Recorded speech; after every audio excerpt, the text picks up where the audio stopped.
Emma Parker never planned to fall for the billionaire she was supposed to work for. But 3 days before his glamorous wedding, Marcus Rothwell walked into her office with an ultimatum that shattered every rule she lived by. Marry him, and he'd save her family from financial ruin. Refuse, and watch everything her father built disappear. What started as a deal soon became something dangerous. Too real to fake, too forbidden to ignore. But when her ex returns offering the safe life she once wanted, Emma faces the hardest decision of all. 2 men, 2 futures, 1 truth she can't ignore. Because sometimes love isn't a promise, it's a risk you have to take twice. And before this story ends, you'll be asking yourself, what would you have done in her place? The first time I met Marcus Rothwell was at his rehearsal dinner. The ballroom glowed with gold light, laughter echoing through crystal glasses, but he stood apart, calm, unreadable, and far too observant for a groom about to marry. I was there as the event coordinator, clipboard in hand, doing my best to look composed, but when his eyes met mine across the crowd, something shifted, like the air grew heavier. I told myself it was just stress, but my heartbeat said otherwise. Every detail was flawless. The flowers, the string quartet, the perfect couple everyone wanted to photograph. Yet behind all that perfection, there was tension so thick it almost hummed in the air. His fiancée, Vanessa Lee, moved through the room like she owned it. Every smile rehearsed, every gesture camera ready. But Marcus, he seemed distant, detached, like a man watching his own life from the outside. I caught him staring again, and for a split second it didn't feel like work anymore. He walked over to discuss a minor detail, but it felt anything but minor. "You run things differently," he said, voice low, almost amused. "Most people try too hard." I didn't know how to answer, so I laughed lightly and said, "Maybe that's my secret." The corners of his mouth lifted, and I realized he wasn't used to people treating him like a man instead of a brand. For the rest of that afternoon, I tried to ignore how every movement of his drew my attention. It wasn't just attraction, it was curiosity mixed with risk. There was something behind those eyes, a secret, a story waiting to unfold. And though I didn't know it yet, this was the moment everything in both our lives quietly began to shift toward a choice neither of us saw coming. I left that night reminding myself he was just another client, but as I drove home, my thoughts kept circling back to his expression, that mix of control and loneliness. Something about him felt like a secret waiting to surface, and I had no idea that by the time the real wedding day came, I'd be standing in a very different position at that same altar. The next morning, I arrived early at the Rothwell Hotel to finalize the post-rehearsal details. Marcus was already there, standing near the grand windows with a cup of black coffee, sleeves rolled up, tie loosened. He looked nothing like the man from last night's perfect photos. There was a quiet gravity about him, like he was trying to hold something together while the world expected him to smile. I tried to ignore the pull, but it felt impossible. He watched the staff rearranging the floral arch, correcting minor details no one else would have noticed. "You see everything," I said, half teasing. He looked at me and answered softly, "That's the problem." It wasn't flirtation, it was honesty, and that made it harder to look away. There was attraction, yes, but also the awareness that I was stepping into risk. Most billionaires I'd worked for used power as a wall. Marcus used silence.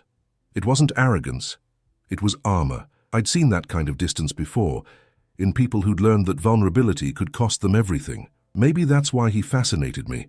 I understood that kind of quiet defense too well. As we reviewed the final schedule, his fiancée arrived. Stunning, confident, late on purpose. She kissed his cheek for the cameras, then walked away without a glance at him. His jaw tightened, but he said nothing. When our eyes met again, I knew he saw the question in mine. Was he really ready for this marriage? I didn't know it yet, but that silent exchange was the first crack in the life he was about to break. Marcus Rothwell wasn't the kind of man easily distracted, but somehow I broke that rule. During the rehearsal follow-up, the power went out for a few minutes, and while everyone panicked, I calmly directed the staff to light candles and keep serving guests. No shouting, no chaos, just control. He watched from across the room, quietly intrigued. Later, he told me, "You kept the whole night from falling apart." That moment shifted something between us. He was used to people orbiting his world for status, but I wasn't impressed by money, just efficiency. I treated him like a partner, not a paycheck, and that confused him. He didn't flirt or thank me with charm, just a long look that lingered too long. Something about my calm under pressure drew him in like gravity. Later, he caught me carrying a stack of guest folders twice my size. "You could have asked for help," he said, following me down the hall. I laughed. "I manage billion-dollar weddings. I think I can handle paper." He smiled for real that time. Not the polished smile from his press photos, but one that hinted at warmth he didn't show anyone else. By the end of the night, he was still at the venue long after his fiancée had left. "You make things look easy," he said as I gathered my notes. "They're not," I replied. His expression softened, like he understood exactly what I meant. I didn't know it then, but that was the first moment he saw me. Not as staff, not as a name on a clipboard, but as someone he couldn't quite stop thinking about. Vanessa Lee entered every room like it belonged to her. Designer dress, diamond smile, and a tone that could turn compliments into commands. At the next meeting, she barely looked at Marcus, or me, except to approve flower colors and criticize camera angles. She treated the wedding like a press launch, not a commitment. Every time she called him darling, it sounded like a business strategy. I tried to stay professional, but even I could feel the tension building between them. Marcus listened in silence, expression unreadable, hands clasped behind his back. It wasn't anger. It was disappointment so quiet it hurt to watch. At one point, Vanessa snapped at a server for bringing the wrong water brand. "That's not sparkling from France," she hissed. I caught Marcus's gaze then. The exhaustion in his eyes said more than words could. When Vanessa finally left, leaving behind the scent of expensive perfume and stress, he exhaled slowly. "She's efficient," I said softly, unsure how to fill the silence. "She's perfect on paper," he replied. The truth in his voice caught me off guard. It was the first time he'd spoken about her without pretending everything was fine. As I packed up my things, I noticed him staring at the engagement ring she'd forgotten on the table, left like a prop, not a promise. He turned it in his hand, thoughtful, conflicted. That simple gesture stayed with me. I didn't know it yet, but it was the first sign that his life, and mine, were about to change in ways neither of us could control. 3 days before the wedding, my phone buzzed at 7 a.m. Marcus Rothwell, requesting a private meeting. My first thought was that something had gone wrong with the venue. When he arrived, though, it wasn't the confident billionaire from the papers. He looked like a man carrying too much weight on his shoulders. "We need to talk," he said, closing the door behind him. He paced across my office like someone trying to outrun his own thoughts. "The wedding's off," he finally said. I froze mid-sentence, pen still in my hand. "Excuse me, Vanessa and we're not what everyone thinks." His voice cracked just slightly. I'd seen hundreds of grooms nervous before the big day, but never one this certain, this broken. I leaned forward, careful. "So, you're calling everything off?" He met my eyes. "Not exactly." Then he dropped the sentence that turned my world upside down. "Emma, I need you to marry me instead." I laughed, half in shock. "That's not funny." He didn't smile. "I'm not joking." My heartbeat echoed in my ears. This wasn't a romantic confession, it was a business deal. He pulled a folder from his coat, financial reports, contracts, numbers. "Your family's company is drowning, I can fix that." I stood there, speechless. "Why me?" I whispered. "Because you're the only person I trust to tell me the truth," he said. The silence that followed wasn't just tension. It was the sound of two lives about to collide. And somewhere deep down I knew this conversation was only the beginning. I stared at him like he'd lost his mind. "Marry you," I repeated, trying to make sense of the words. Marcus didn't flinch. "It's not what you think. This isn't about love. It's about survival." He pushed the folder closer. "You marry me, I save your family's company. Simple." His tone was steady, but his eyes, they told another story. I opened the folder and froze. Debt notices, foreclosure warnings, all with my father's signature. "How did you—" "I did my research," he interrupted. "You're too proud to ask for help." My throat tightened. "That's not your business." He leaned forward. "It is now." The tension between us felt almost physical, a mix of anger, humiliation, and something dangerously close to chemistry. "I can't marry someone I barely know," I said, stepping back. "You can't afford not to," he replied quietly. His confidence infuriated me, but beneath it I saw desperation. "Why me, Marcus? Out of everyone, why me?" He hesitated, just for a heartbeat. "Because you're the only one who doesn't want anything from me." The room fell silent. He straightened his tie, voice softer. "Think of it as a deal. Not forever, just until things settle." I wanted to say no, to walk out, but my hands were shaking. The offer was insane, yet the truth in his eyes felt disarming. "You have 24 hours, he said before leaving. The door closed, but the echo of his words stayed. and so did the part of me that wondered what would happen if I actually said yes. That night, I couldn't sleep. Marcus's words replayed in my head like a bad song on repeat. Marry me. Save your family. It sounded like blackmail wrapped in chivalry. I walked around my apartment barefoot, staring at the bills spread across the kitchen counter. Each paper was a reminder that saying no meant losing everything my father built. I tried to imagine life after the deal, being Mrs. Rothwell, pretending, smiling for cameras. It felt like stepping into a lie so big it could swallow me whole. But then I thought about my father, sick and barely holding on to his company's last hope. I whispered to the empty room, "What would you do, Dad?" The silence didn't answer. My phone lit up. A message from Marcus. "You don't have to like me, Emma. Just trust that I'll keep my word." I stared at the text, torn between resentment and curiosity. What kind of man sends a proposal like that and then gives you 24 hours to decide your future? The kind who knows people don't say no to him. By sunrise, I was still pacing. I poured coffee I didn't drink, checked emails I didn't read. My reflection in the window looked like someone else, someone cornered. The clock ticked louder than usual, each second whispering choose. But the truth was, no matter what I decided, something inside me already knew. This wouldn't end as just business. By the next morning, I'd almost convinced myself to forget Marcus Rothwell's insane proposition until my phone buzzed again. This time, it wasn't him. Ryan, a name I hadn't seen on my screen in 2 years. I froze before answering. "Hey," he said, voice hesitant but familiar. "I'm in town. Thought maybe we could talk." My heartbeat tripped. Not from longing, but from old ghosts waking up. Ryan was the man I'd once planned a future with, the one who left because timing wasn't right. He'd always said he needed to focus on his career first. Back then, I believed him. Now, hearing his voice again felt like temptation mixed with irony. "I heard about your dad's business," he said softly. "I can help." I almost laughed. "You're 2 years too late." He met me that afternoon at a coffee shop near my office. He looked the same charming grin, same restless eyes. "I should have fought for us," he admitted. I crossed my arms. "But you didn't." He nodded, guilt flickering across his face. "Because I thought you'd wait." That stung more than I expected. "I did," I said quietly, "until I couldn't anymore." As I left the cafe, my phone vibrated again. Marcus Rothwell. 10 hours left. The timing felt cruel. 2 men, 2 versions of my life colliding in a single day. Ryan had been my comfort. Marcus was my risk. And for the first time, I realized choosing between them wouldn't be about love or loyalty. It would be about who I wanted to become. Ryan called again that night, his tone softer now. "I messed up, Emma. I thought waiting would make me better for you." I sighed, leaning against the counter. "You thought wrong." He exhaled on the other end. "I wanted to build something first, a name, a future.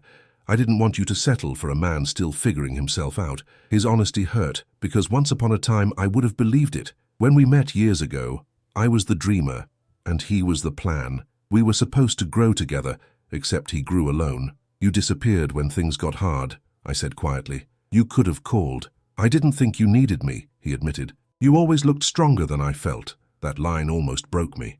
I'd spent years pretending strength wasn't just survival. "I'm not that girl anymore, Ryan," I said.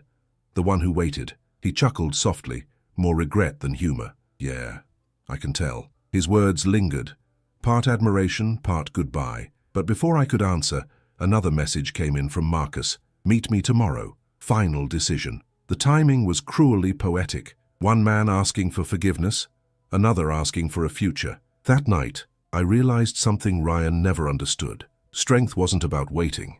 It was about choosing. And sometimes, the hardest choice wasn't between 2 men. It was between the life that felt safe and the one that scared you to death. My pulse quickened as I read Marcus's message again. Final decision. I whispered to the empty room, "God help me." I barely slept. By morning, my apartment looked like a battlefield. Coffee cups, open folders, red-rimmed eyes in the mirror. I'd rehearsed a dozen ways to say no to Marcus Rothwell, but none sounded convincing. The second I saw him standing outside my building, suit sharp, eyes unreadable, every practiced line disappeared. "You're early," I said, clutching my bag. "You're late," he replied, a flicker of amusement breaking through the tension. We drove in silence. The city moved around us, honking cars, strangers rushing, lives untouched by the storm brewing inside mine. I finally said, "I can't do it." "It's not right." He kept his eyes on the road. "Neither is watching everything your father built collapse." My chest tightened. "You're manipulating me. I'm giving you options," he said calmly. The quiet confidence in his voice made it worse. When we reached his office, he didn't sit. He stood by the window, looking out over the skyline. "You think this is easy for me," he said. "I don't marry for fun, Emma. My father's will, it changed everything." He turned then, eyes softer. "If I don't marry for love, I lose everything. My company, my people, my purpose." His words hit harder than I expected. For a moment I forgot the deal and saw the man beneath it.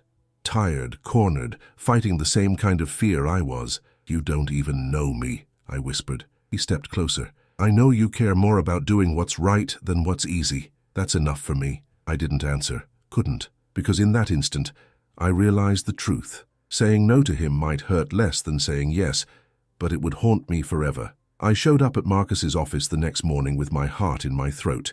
He was already waiting.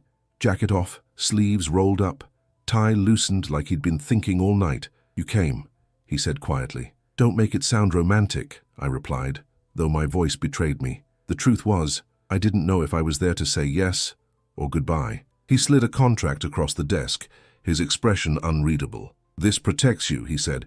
"Your family's company will be debt-free within 48 hours. I stared at the paper, the pen, the man who had somehow made my life his business. "And what do you get?" I asked. "Time," he said, "and someone who won't lie to my face." His honesty cut through the room sharper than any deal could.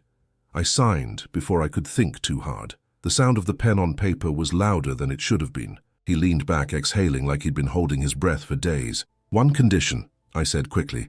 "No lies beyond the contract." His lips curved slightly. "Then let's make everyone believe the biggest one." For the first time, we smiled at the same thing, and even if it was madness. When I stood to leave, he stopped me at the door. "Emma," he said, voice low, "you'll hate me before you understand me." I hesitated, meeting his gaze. "Then I guess we're both in trouble." The corner of his mouth lifted again, but this time there was something else behind it, a spark neither of us wanted to name. And as I walked away, I knew the deal had just become personal. The announcement went live less than 24 hours later. Headlines exploded before I could even process what I'd done. Billionaire Marcus Rothwell calls off high-profile engagement, marries event planner in surprise ceremony. Cameras swarmed the hotel entrance, flashes blinding, questions firing from every angle. "Just smile," Marcus whispered as his hand slipped into mine. His palm was steady, mine was shaking. We stepped out into chaos together, a wall of reporters shouting, microphones fighting for airspace. "Is this love or strategy?" Did Vanessa know? "Emma, are you pregnant?" Marcus gave a small smirk. "Don't answer," he murmured. "Let them wonder." The calm in his voice clashed with the thunder in my chest. I was supposed to act like his wife, but the warmth in his hand didn't feel like acting. Inside the ballroom, investors watched us like hawks. Marcus raised a glass. "To new beginnings," he said smoothly, and everyone cheered. He leaned close enough for only me to hear. "Breathe. You're doing great." His breath brushed my cheek, and for one heartbeat too long, I forgot it was all a show. My pulse betrayed me. Chemistry, where there shouldn't have been any. When the crowd began to thin, Vanessa appeared at the doorway, flawless, furious. Her smile didn't reach her eyes. "Well," she said sweetly, "you work fast." Marcus didn't even flinch. Business moves best when emotions don't interfere. But the look he gave me after she left told another story entirely, the kind that made me realize pretending was about to get a lot harder. Days after the public chaos, we couldn't escape each other. Meetings, interviews, endless photos, all part of the deal. The more we pretended, the harder it got to remember what was fake. Marcus had this habit of standing too close when cameras weren't around, like he forgot there was supposed to be distance. Every time his hand brushed mine, it wasn't tension anymore. It was temptation. One night we rehearsed a casual couple dinner for the press. He opened the car door for me, joking, "You're getting the full billionaire experience now." I laughed, pretending it didn't make my pulse race. Inside the restaurant, flashes went off like lightning, and he leaned in to whisper, "Smile like you actually like me." "That's the problem," I said before I could stop myself. He looked at me, amused and something more. After dinner, the photographers were gone, but neither of us left. The city lights reflected in the glass windows, warm and gold, wrapping the silence around us. "You're different when they're not watching," I said. "So are you," he replied. His voice dropped, quiet and rough, like a confession he didn't mean to say. The air between us thickened. No contracts, no lies, just chemistry neither of us could contain. That night, I couldn't sleep. Every time I closed my eyes, I replayed that look. The one that lingered too long, the one that wasn't for show. This was supposed to be business. But when his voice echoed in my head, "Smile like you actually like me," I realized the truth. I already did. And that scared me more than anything money could fix. The next morning, the headline hit every screen. Vanessa Lee speaks out. He'll come back. My stomach dropped as I walked into Marcus's office. He was already reading the article, jaw tight, phone buzzing non-stop. "She won't stop," he muttered. "She wants attention. She's getting it," I said, setting the papers down. He looked up, eyes darker than I'd ever seen. Not for long. 2 hours later, Vanessa showed up at the hotel unannounced, dressed like she was attending her own premiere. "Oh, look, the new Mrs. Rothwell," she said, flashing a sharp smile in my direction. "You must be exhausted, pretending to fit in this world." Marcus stood between us before I could speak. "You're trespassing, Vanessa," she laughed. "Relax, darling. I'm just saying hello to your investment." Her words hit harder than I expected, but I refused to let her see it. "You're right," I said evenly. "It is an investment, one you lost." Marcus's lips twitched, half impressed, half warning. Vanessa's smile vanished. "He'll get bored," she said. "Men like him always do." Marcus stepped closer to her, voice steady but low. "Then you clearly never knew me." The silence after that felt heavier than any argument.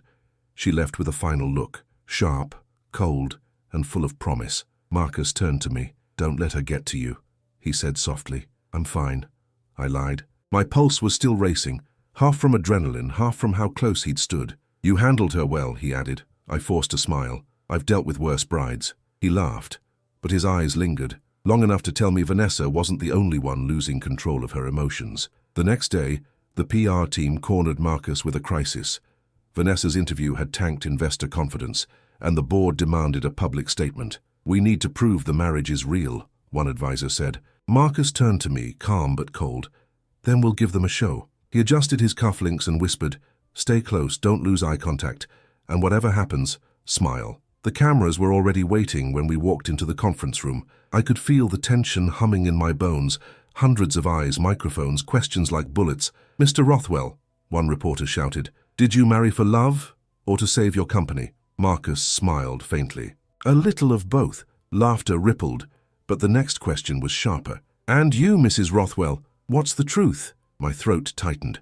I could have denied everything, played it safe, but something in his expression stopped me. "The truth," I said, forcing a steady breath. "Sometimes love doesn't start the way you expect it to, but it doesn't make it less real." The room fell quiet. Marcus looked at me, not the practiced public look, something warmer, the kind that makes your heartbeat trip for no logical reason. Afterward, as the crowd dispersed, he leaned close, voice barely above a whisper. "You didn't have to defend me." "I wasn't defending you," I said softly. "I was defending us." He stared at me for a long moment, then smiled. Small, private, and real. That was the first time I felt it. Trust. Dangerous, unexpected trust that could change everything. That night, the city outside his penthouse glowed like scattered gold. I hadn't planned to stay late, but after the press chaos, neither of us felt like going home. Marcus rolled up his sleeves and headed for the kitchen. "You can't be serious," I said, half laughing. "A billionaire cooking?" He shrugged. "You handled the cameras. Let me handle dinner." The smell of garlic and butter filled the air, while soft jazz played in the background. I leaned against the counter, watching him stir pasta like he'd done it 1,000 times. "You surprise me," I said. He looked up, one brow raised. "That's good.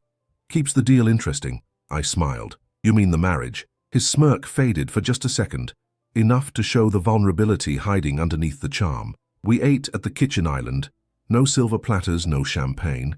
Just two people pretending not to care how comfortable it felt. "You make this place feel less like a museum," he said suddenly. I blinked, unsure how to respond. "Is that a compliment?" "It's a confession," he admitted, eyes on his glass. My pulse jumped, and for a moment, neither of us spoke. The silence said more than words could. When I stood to leave, he followed me to the door. "Emma," he said softly. I turned, and he looked like he was about to say something important, but stopped. "Get some rest." I nodded, pretending not to notice how close he'd moved. The air between us hummed with unspoken things: tension, attraction, risk. And as the door closed behind me, I realized I didn't want this night to end. The tension had been simmering for days, and it finally snapped one night in his office. We'd been arguing about strategy, press schedules, investor dinners, things that didn't really matter. "You can't keep controlling everything," I said, throwing my notes on the desk. He took a step closer. "And you can't keep pretending you don't care." His tone was sharp, but his eyes burned with something else entirely. I tried to look away, but he moved closer, his voice lower now. "You think I don't see it," he said. "Every time you look at me, you stop breathing for a second." My heart was pounding so hard, I swore he could hear it. "That's your ego talking," I whispered. "No," he said, barely an inch away. "That's chemistry." The word hung between us, heavier than truth. The silence that followed felt electric, the kind that pulls you forward before you realize you've moved. His hand brushed my face, tentative, like asking permission. I didn't stop him, and when his lips finally met mine, it wasn't slow or careful. It was everything we'd been holding back. Anger, desire, longing, all crashing at once. When we finally pulled away, neither of us spoke. I could still feel his heartbeat under my fingertips. "That wasn't part of the deal," I managed to say. He smiled faintly. "Then maybe we should change the contract." I should have laughed, but all I could do was stare, because deep down I knew nothing about this was fake anymore, and that terrified me. 2 days after the kiss, everything felt different. Awkward silences, lingering glances, unspoken tension. I thought I had time to figure out what it meant, until Ryan showed up at my office. He stood there like a ghost from another life, holding flowers and regret. "Hey, Em," he said softly. "You look happy, or at least you're trying to." My pulse stuttered. The last thing I needed was the past showing up uninvited. Marcus's name was still trending online, and the timing couldn't have been worse. "You shouldn't be here," I said, glancing at the glass walls. "I had to see you," Ryan insisted. "I heard about the marriage. Tell me it's not real." I hesitated just long enough for him to see through the silence. His jaw tightened. "So it's true." There was anger in his voice, but underneath it, heartbreak. "Ryan, it's complicated," I began, but he cut me off. "No, it's simple. You're making a mistake. That man doesn't love you. He's using you." The irony stung more than I expected. "You don't get to lecture me about love," I snapped. "You left when I needed you most." The room went quiet. His shoulders dropped. "I know, and I've regretted it every day since." Before I could answer, the elevator doors opened, and Marcus stepped out. His gaze landed on Ryan, then on me, sharp and unreadable. "Is this a bad time?" he asked smoothly. Ryan straightened, defiant. "Depends who you're asking." The tension was suffocating. Attraction, jealousy, pride all tangled in the air. "Emma," Marcus said quietly. I swallowed hard, torn between the man who'd hurt me and the one who could destroy me. The silence after Marcus's arrival was unbearable. Ryan turned first, his voice sharp. "So this is him, the billionaire with all the answers." Marcus didn't blink. "And you're the man who let her slip away." The tension in the room was thick enough to choke on. "Stop," I said, stepping between them. "This isn't a competition." But deep down, I knew it was exactly that. Ryan's tone softened, almost pleading. "Emma, you don't have to prove anything to anyone. Come with me. We can start over. Leave all this behind." His words were familiar, safe, predictable. Then Marcus spoke, quiet but firm. "She doesn't run. She builds." I turned to look at him, and for a heartbeat, the world outside that office disappeared. His confidence wasn't arrogance, it was belief in me. Ryan laughed, bitter and wounded. "You think you're saving her? You're just another deal, Marcus." "Maybe," Marcus said, eyes locked on mine. "But at least I'm not afraid to fight for her." Something inside me cracked then, a mix of longing and guilt. I had spent so long chasing stability that I'd forgotten what it felt like to be wanted. Ryan left without another word, the sound of the door echoing through the empty hallway. I stood frozen, staring at the floor. Marcus finally stepped closer, his voice barely a whisper. "You don't owe him your past." I looked up, tears threatening. "And what do I owe you?" His answer was simple, devastating. "Nothing, unless you want to." That single line shattered every wall I'd built around my heart. By the next morning, my phone wouldn't stop buzzing. Every headline screamed the same thing. Emma Parker, the gold digger who stole a billionaire's heart. Vanessa's revenge had gone public. Photos of Marcus and me at the press event were everywhere, twisted into a scandal. "This is out of control," I muttered, slamming my laptop shut. Marcus's voice behind me was calm but hard. That's exactly what she wants. The PR team was in panic mode. Investors were threatening to pull out. Reporters were camping outside the building. I caught Marcus in the hallway, tie loosened, eyes darker than I'd ever seen. "We have to do something," I said. "I am," he replied. "I'm ending this today." Before I could ask what that meant, he grabbed his jacket and walked straight toward the press room. My pulse raced. I followed. The room exploded with flashes as soon as he entered. "Mr. Rothwell, is it true your wife was your employee?" someone shouted. Marcus didn't flinch. "Yes, and she's also the reason this company hasn't fallen apart in months," the crowd murmured. He reached for my hand, pulling me beside him. "You want the truth? She didn't steal anything. She saved me." I could barely breathe. The world had just gone silent. When it was over, he guided me out, ignoring the chaos. "You didn't have to do that," I whispered. "I did," he said simply. "You're my wife." It wasn't part of the act, and not this time. I could feel his heartbeat through his hand, steady and sure, and for the first time, I realized I wasn't standing next to a man protecting his image. He was protecting us. After the press conference, silence felt heavier than applause. The world saw a confident couple, but behind closed doors, I was unraveling. The articles, the judgment, the constant whispers, they all sank in once the cameras turned off. I paced Marcus's penthouse, tears burning my eyes. "Everyone thinks I'm your puppet," I finally yelled, my voice echoing off the glass walls. He didn't move at first, just watched me from across the room, hands in his pockets, jaw tight. "You think I planned this?" he said finally, his tone calm but cold. "I was trying to protect you." I shook my head. "Protect me? You made me part of your circus." He took a step forward. "Emma, this isn't a game to me." "Then what is it, Marcus?" I snapped. "A deal? A charity case? A distraction?" The silence that followed was brutal. For a moment he looked like he might actually shout, but instead his voice dropped to a whisper. "You think I don't see how scared you are?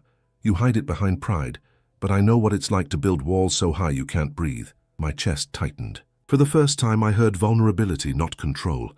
That scared me even more. I turned away, tears blurring the city lights. "I didn't sign up for this," I whispered. Marcus came closer, his voice soft but steady. "Then prove them wrong," he said. "Stay." I froze. He wasn't commanding me this time, he was asking.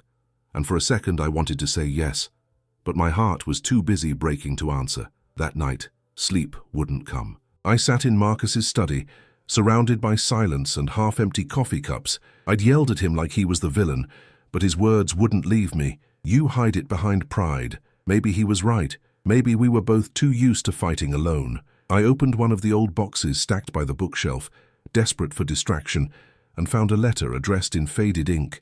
"To my son, Marcus." The paper trembled in my hands as I read. His father's handwriting was firm, deliberate. "Love can't be inherited. It must be earned." The sentence hit like a weight on my chest. Suddenly, everything made sense. His distance, his control, the reason he built walls instead of bridges. He wasn't heartless.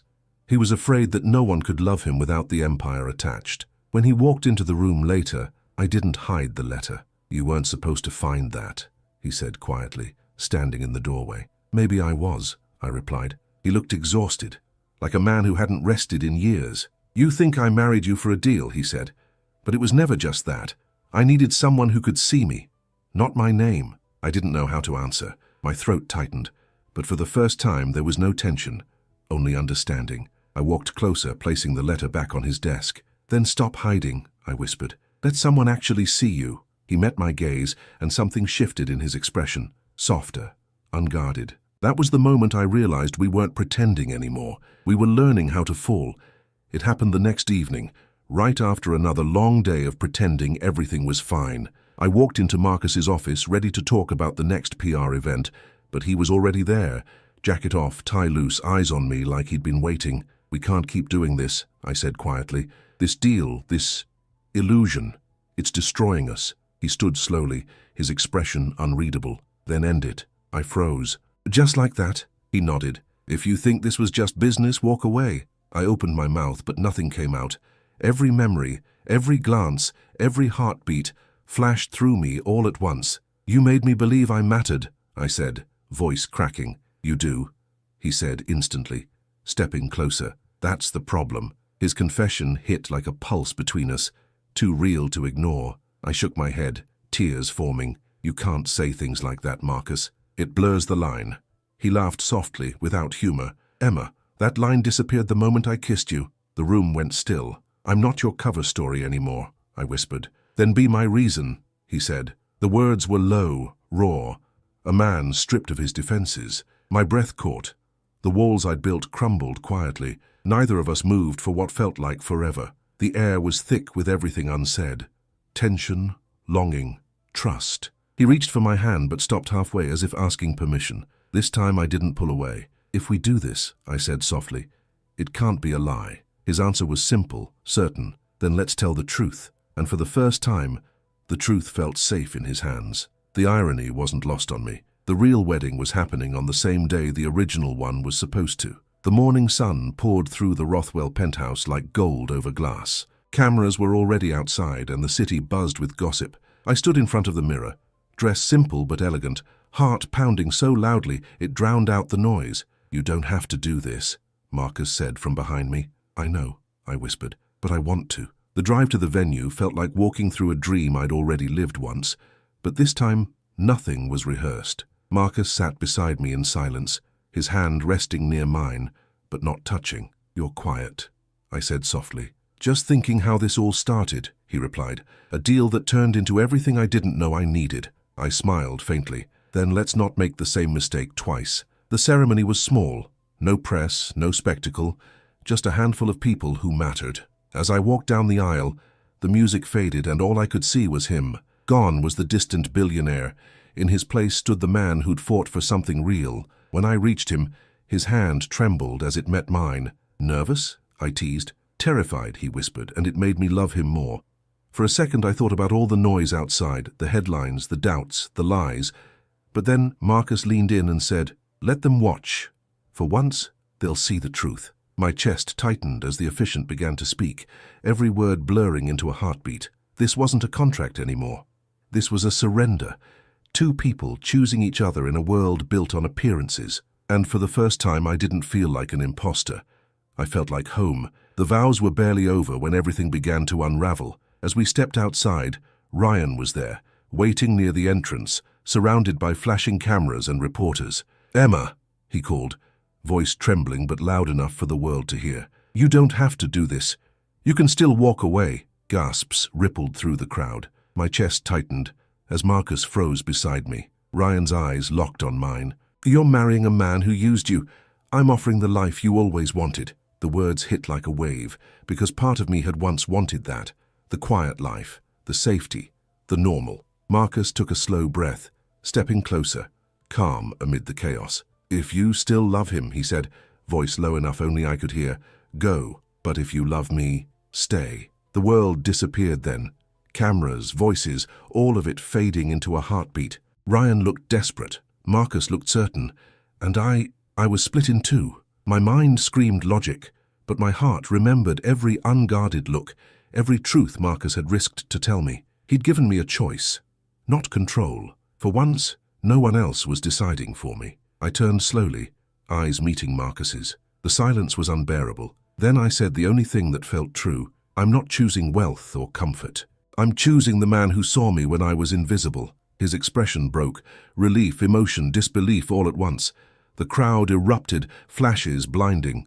But I barely noticed, because for the first time, the choice wasn't an ultimatum. It was love, raw, real, and mine. The crowd was still buzzing when the doors closed behind us. Reporters shouted, cameras flashed, but inside the car, there was only silence. My hands were shaking, not from fear, but release. Marcus sat beside me, staring straight ahead, jaw tight.